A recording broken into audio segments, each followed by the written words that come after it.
یا صاحب الزمان یا وارث قرآن۔ عزاداران سید الشہداء، مجلس ایام اعزاء کی مجالس میں سے ایک مجلس ہے۔ خداوند متعال کے شکر گزار ہیں کہ پروردگار نے ہمیں ان ایام میں امام حسین علیہ السلام کا ذکر کرنے کی توفیق عطا فرمائی۔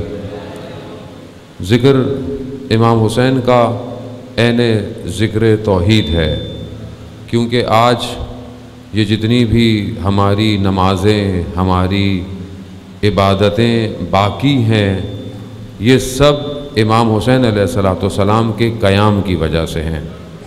وہ اسی سلسلے میں ہماری گفتگو جاری ہے کہ یہ جو معرکہ ہے کربلا کا، یہ اچانک سے یا اتفاق سے ہونے والا واقعہ نہیں ہے۔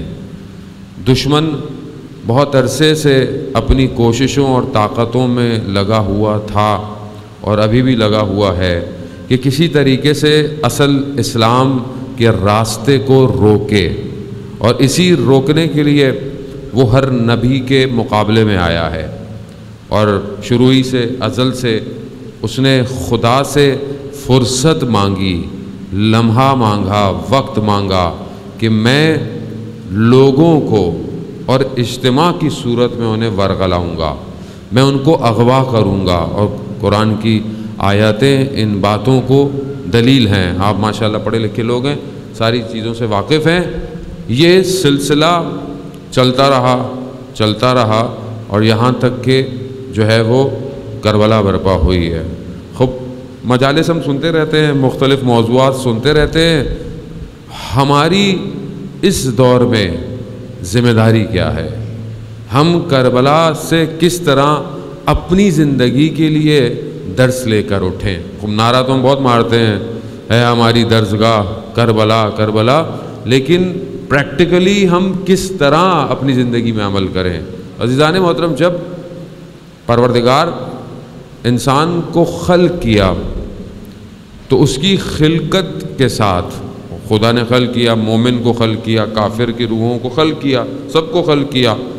وعدہ بھی لیا کہ ہے الستو، میں تمہارا رب کا۔ جو روحیں پاک تھیں انہوں نے اقرار کیا اور عہد کیا کہ ہم خدا کی مدد کریں۔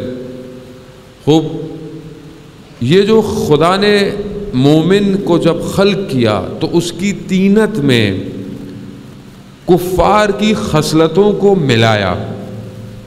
کفار کی جو خصلتیں ہیں، خوب انسان غلطی کرتا ہے، برے کام کرتا ہے، مومن کرتا ہے کہ نہیں کرتا؟ خدا نہ خواستہ میں آپ کو نہیں کہہ رہا کہ آپ بولیں کہ ہمیں مولانا صاحب کہہ رہے ہیں کہ نہیں، انسان، میں اپنے آپ کو کہہ رہا ہوں، میں خوب انسان سے غلطی ہوتی ہے، کوتاہی ہوتی ہے۔ وہیں پر خدا نے جب کفار کو خلق کیا تو اس کی طینت میں اچھی خصوصیات کو ملا دیا۔ اب آپ کو نظر آتا ہوگا ہے تو کافر مگر اچھے کام بھی تو کرتا ہے، لوگوں کی مدد بھی تو کرتا ہے، انسانیت کا خیال بھی رکھتا ہے کہ نہیں ہے؟ وہ بھی، اور اسی کو لے کر تو وہ علمبردار بنے ہوئے ہیں کہ دیکھیں ہمارے پاس اسلام نہیں مگر ہم کام تو اچھے کر رہے ہیں، اور اس چکر میں ہمارا جوان اور ہمارے لوگ جو ہے وہ دھوکے میں رہتے ہیں، یار وہ کم از کم اتنے تو اچھے ہیں، کم از کم خیال تو رکھتے ہیں، ہم کیا کر رہے ہیں؟ تو وجہ کیا ہے کہ یہ خدا نے طینت جب خلق کر رہا ہے تو یہ ملا دیا۔ وہ کیوں ملایا خدا نے؟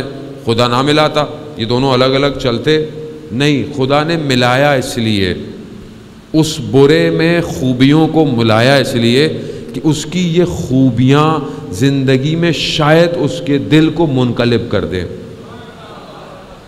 بھائی برا شخص، آپ کہتے ہیں نا یار چلو کم سے کم کچھ تو کرتا ہے، اچھے کام کرتا ہے، چلو کوئی بات نہیں، شاید یہ اچھائی اس کو کسی مقام پر لے آئے۔ خوب مثال کے طور پر واقعہ تاریخ کا آپ کے سامنے ہے، ساتویں امام موسیٰ کاظم علیہ السلام کا دور، صلی اللہ علیہ وسلم،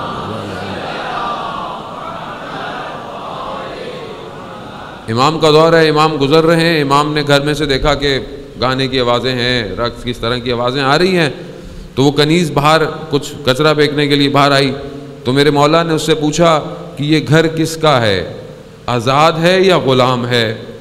تو کہا کہ آزاد ہے۔ کہا اگر غلام ہوتا تو ایسی زندگی نہ گزار رہا ہوتا۔ اب جب اس نے سنا، جب وہ پہنچی تو جو اس کا آقا تھا اس نے بولا دیر کیوں ہوئی؟ کہا ایسا ایسا ہوا، امام گزر رہے تھے، انہوں نے مجھ سے پوچھا تو میں نے کہا کہ آزاد کا گھر ہے۔ امام نے کہا اگر غلام کا گھر ہوتا تو ایسا نہ ہوتا۔ اب اس کی طینت میں کہیں کوئی خوبی تھی، کہیں کوئی خوبی تھی تو اسی حالت میں بھاگا۔ بشر حافی کا واقعہ ہے، اسی حالت میں بھاگا، ننگے پاؤں بھاگا اور جا کر امام کی خدمت میں جا کر جو ہے وہ پاؤں میں پڑ گیا اور مولا سے معافی مانگی اور ایک بہت عالم دین بن گیا۔ یعنی طینت میں اچھائی تھی کہیں نہ کہیں، اسی لیے پروردگار نے اس روحوں کے اندر اچھائیاں رکھی ہیں کہ شاید منقلب ہو جائیں۔ آج آپ کو پوری دنیا کے اندر کئی لوگ مسلمان ہوتے نظر آتے ہیں کہ شاید کافر تھے، شاید ہندو تھے، شاید عیسائی تھے، یا حتیٰ دین نہیں رکھتے تھے، مگر آج آپ دیکھتے ہیں کہ وہ کسی نہ کسی بات کی وجہ سے منقلب ہو گئے ہیں، ان کے دل جو ہے وہ کنورٹ ہوتے جا رہے ہیں۔ کیوں ہو رہے ہیں؟ اگر یہ راستہ واضح ہوتا تو کوئی بھی ادھر سے ادھر نہ آتا۔ نہیں، شاید آپ کو سمجھ میں نہیں آیا۔ اگر طینت میں اچھائی نہ ہوتی تو حر کبھی بھی ادھر سے ادھر نہ آتا۔ یعنی خدا نے رکھی ہے اور یہاں پر بھی برائیاں رکھی ہیں۔ کیوں رکھی ہیں؟ ہمارا امتحان لے پروردگار کہ یہ ہر حالتوں میں جب شکنجے کی حالت میں پڑتے ہیں برائیوں کی طرف پلٹتے ہیں یا مجھے یاد کریں گے۔ خوب یہ دو ڈفرنٹ قسم کے ایسے نظریات نہیں ہیں، یہ باقاعدہ دو بلاک ہیں جو انسان کی خلقت سے ایک دوسرے کے ساتھ لگے ہوئے ہیں، اور یہ ہمارے وجود کا خاصہ ہے۔ وہ مومن سے غلطی ہوتی ہے، مومن گناہ کرتا ہے، کیوں کرتا ہے؟ کیونکہ اس کے طینت میں چیزیں مخلوط ہیں۔ عزیزان محترم، وہ پروردگار سورہ انفال کی آیت نمبر 37 کے اندر بھی یہی فرماتا ہے کہ یہ جو کافر ہیں، یہ جو منافق ہیں، یہ بھی نفاق کرتے ہیں، یعنی پیسہ خرچ کرتے ہیں۔ اب آپ ہر پیسہ خرچ کرنے والے کو اچھا مت سمجھا کریں کہ ہاں بہت پیسہ خرچ کر رہا ہے، بہت یہ کر رہا ہے، بہت وہ رہا ہے، لیکن اس کا مقصد کیا ہے یہ بہت مہم ہے کہ وہ پیسہ خرچ کیوں کر رہا ہے۔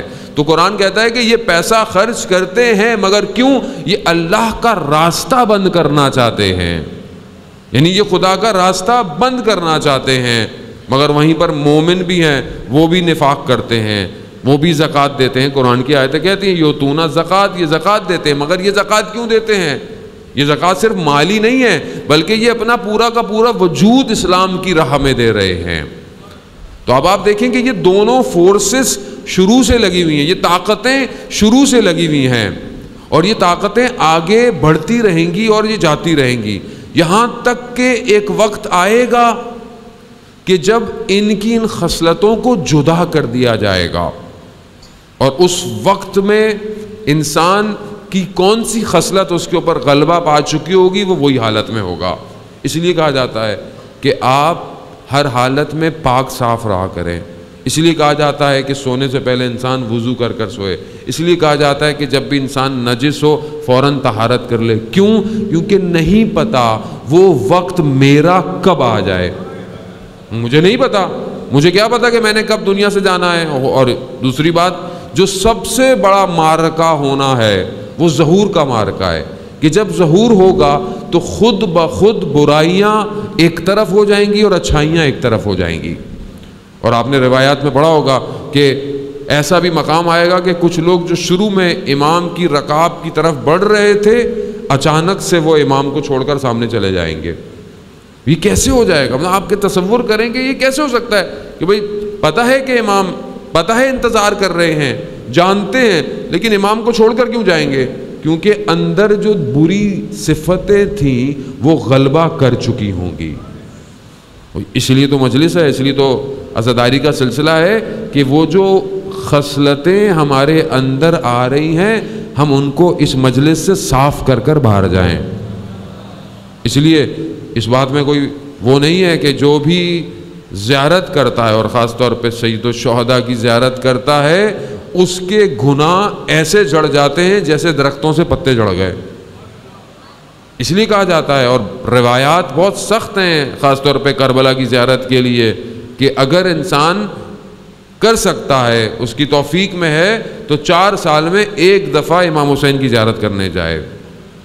وہ شخص آیا امام کے پاس، امام نے پوچھا کہ تم ہمارے جد کی زیارت پہ جاتے ہو ہفتے میں؟ کہا مولا نہیں۔ کہا مہینے میں؟ کہا نہیں۔ کہا سال میں؟ کہا مولا دور ہے، آسان نہیں ہے جانا۔ کہا تم اگر کھلے آسمان کے نیچے جاؤ اور اپنے آپ کو رخ کرو کربلا کا اور 3 دفعہ کہو صلی اللہ علیہ یا ابا عبداللہ، صلی اللہ علیہ یا ابا عبداللہ، صلی اللہ علیہ یا ابا عبداللہ، تمہاری زیارت قبول ہو جائے گی۔ یعنی ہمیں انہوں نے اتنا آسانی دی ہے۔ کیوں دی ہے عزیزان محترم؟ کیونکہ وہ ہماری خلقت سے واقف ہیں۔ امام کو سمجھیں، ہم امام کو نہیں سمجھتے۔ ہم نے امام کو بس ٹھیک ہے مجلس میں امام کو سن لیا، اس کے بعد زندگی میں گھر میں بس کوئی کال پڑھ لیا، کوئی دیکھ لیا۔ امام میری زندگی میں کہاں ہے؟ امام میرے صبح اور روز میں کہاں ہے؟ امام کا وجود میرے وجود کے ساتھ کتنا اٹیچ ہے؟ امام تو ہے، امام تک تو میرے سارے معاملات پہنچتے ہیں۔